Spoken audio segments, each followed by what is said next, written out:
Hello, good evening. Oh, hit my knee. Alrighty, let me get into these video prompts. Number one, why is it important for Why is it important for company leaders to seek employee feedback about their success and challenges? And what should leaders do with that feedback they obtain? It is very important for leaders to obtain feedback from their employees because mainly their employee has a more of a in the box perspective, to whereas you can only learn so much looking outside the box. So it's nice and refreshing from to just to see the process from somebody who's in the box, you know, because once you see the process from somebody that's in the box, and they can tell you, and you get reliable information from them every time you go and ask them something, you start to build, or a good bridge of information that flows very well between the lower and higher ups. um, so it's very important for company leaders to seek employee feedback about their success and challenges. um, what they should do with the feedback they obtain, they should integrate it. They should learn and integrate. They should. I can name one personal example. I used to work for this company. It was Chick-fil-A, I believe, and the boss would come around, and everybody used to be afraid of the big old boss, but he wasn't. He wasn't. Mean. He just he would come around and ask everybody if they had any good ideas, if they saw any issues with the system. And he would want people to, voice disdain. And it was a good thing to air it out. Very, very effective. A most recent example I can think of involving this topic, when I signed up for this new sales job, in the application they had a section. It was like any invention ideas, any ideas for improvement, any bright ideas, bright ideas section, which I thought was pretty progressive and cool.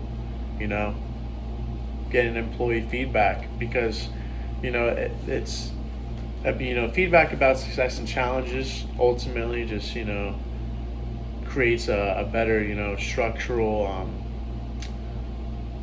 let's just say, rule, rule of thumb, uh, the more data you obtain, the more you can just train people with it, which is a really cool thing. So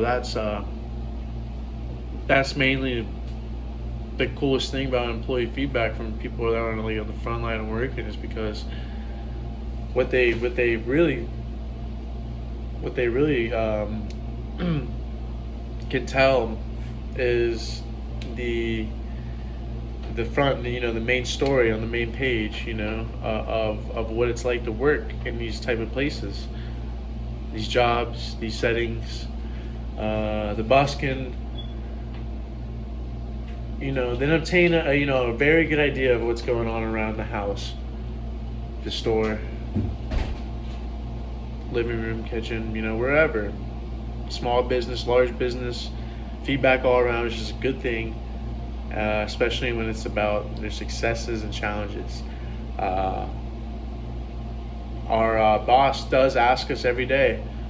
My new boss now, I just thought about this. My new boss now asks us every single day, what worked for you on the doors? What didn't work for you?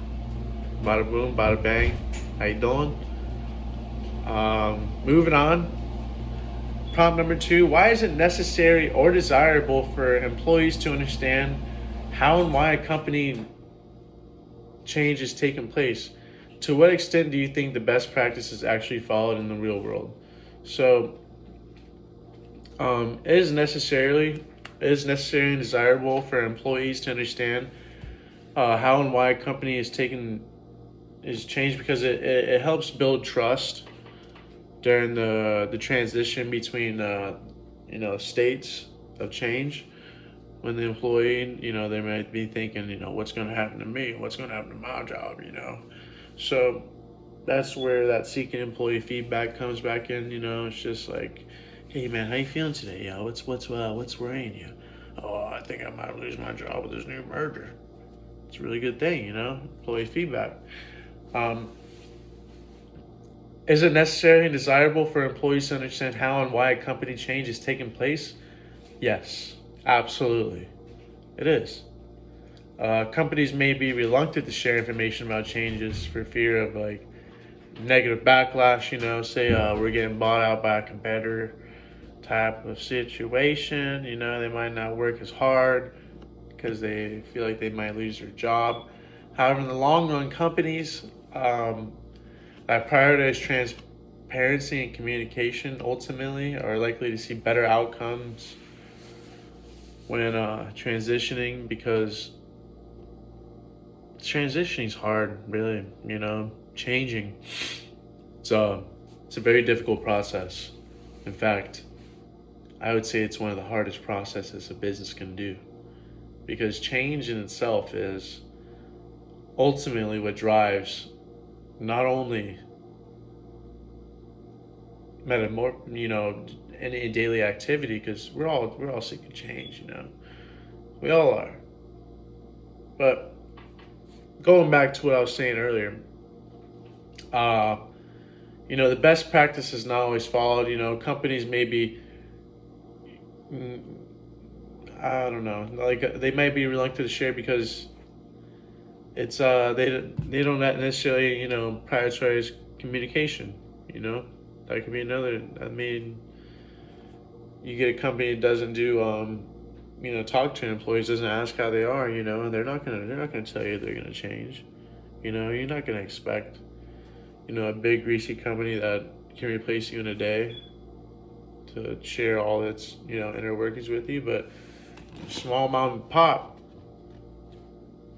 tell you anything you need to know. You just ask, I reckon. um, Moving on to next question here, or next prompt, sorry. Do you think that promoting a communal culture is compatible with promoting company diversity? Why or why not? So let's read that again. Do you think that promoting a communal culture is compatible with promoting company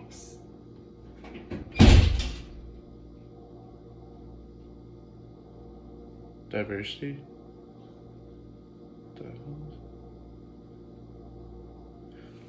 Um, I don't know. That was weird. So, yeah, it is definitely